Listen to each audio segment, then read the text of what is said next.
Hi Ma'am Gian, ako nga po pala si Richelle Barquez, isang first year BSBA Financial Management student mula sa Occidental Mindoro State College. So itong video na ito ay personal na pagninilay kung paano nakakaapekto sa akin ang subject na understanding the self. Hindi lang bilang estudyante kundi bilang tao.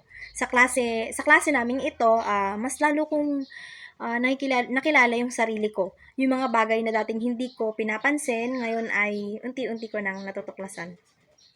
Ang mga mahalagang natutunan ko sa unang-unang topic namin is physical self, no? Ang una kong natutunan is sa physical self. Dati ang dami kong insecurities, parang lagi akong may gustong baguhin sa katawan ko.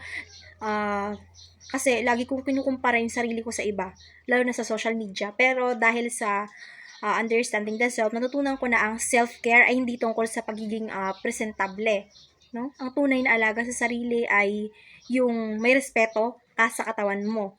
Kahit hindi ito pasok sa standards ng iba, ngayon mas kaya ko nang tanggapin ang katawan ko, flaws and all, and that's a big step for me.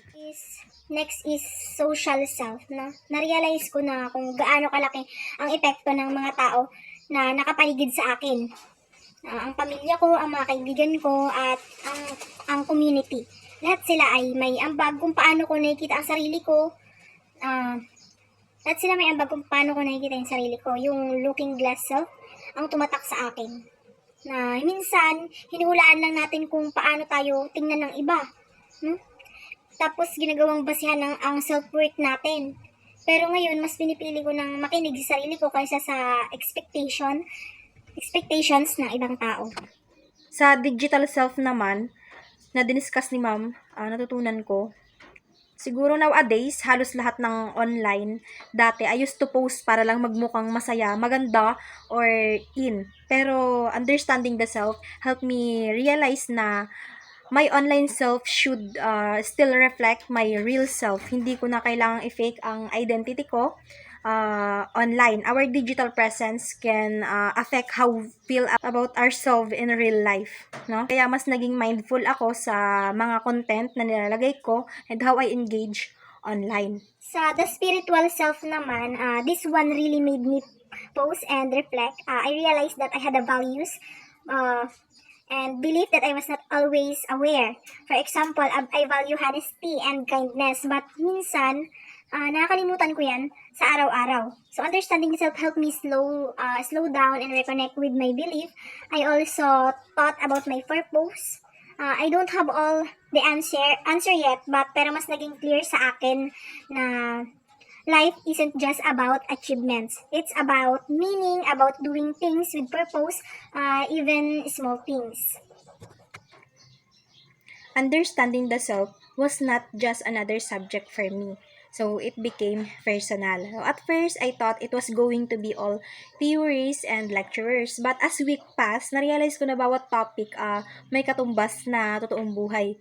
No? The activities, the discussions, lahat yon naging tulay para makita ko na ang sarili ko ng mas malinaw. One of the biggest things I learned is self-awareness.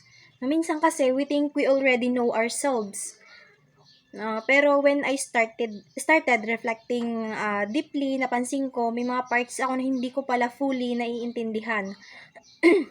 May mga patterns ako sa behavior, sa emotions, sa decisions ko na hindi ko na mapansin until I was asked to pause and reflect. Ang pinaka-importanting realization ko, I am not perfect, but I am growing. I am not perfect, but I am not perfect, but I am growing. So understanding the self reminded me that it's okay to have flaws, to make mistakes, and to feel lost sometimes. What matter is that I keep learning and improving.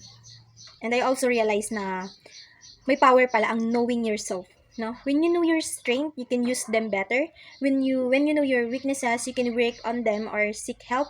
When you understand your emotion, you can control your reactions.